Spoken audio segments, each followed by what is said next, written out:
रक्ताचा शेवटचा थेंब असेपर्यंत शक्तिपीठ महामार्गाला विरोध करणार. सांगलीत राजू शेट्टींचा एल्गार.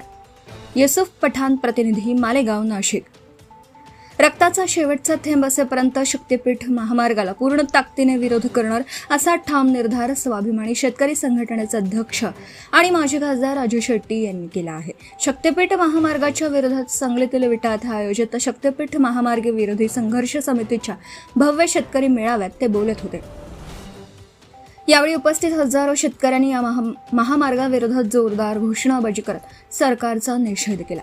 शक्तिपीठ महामार्गाच्या नव्या रेखांकनामुळे हा हायवे आता सांगली जिल्ह्यातील कडेगाव, विटा आणि वाळवा तालुक्यातून जाणार आहे. मात्र यामुळे शेतकऱ्यांची सुपीक जमीन धोक्यात आल्याने या भागात शेतकऱ्यांचा विरोध वाढू लागला आहे.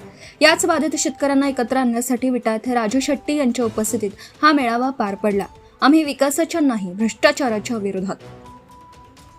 या मेळाव्यातून राजू शेट्टी यांनी राज्य सरकारवर जोरदार निशाणा साधला. ते म्हणाले, आमचा राज्यातील कोणताही महामार्गाला किंवा विकासाला आजपर्यंत विरोध नव्हता आणि आजही नाही. मात्र ज्या रस्त्यांच्या कामात केवळ आणि केवळ भ्रष्टाचार होत आहे त्यालाच आमचा तीव्र विरोध आहे. केवळ कंत्राटदारांचे खिसे भरण्यासाठी शेतकऱ्यांच्या जमिनी बळकावल्या जात असल्याचा आरोप त्यांनी यावेळी केला.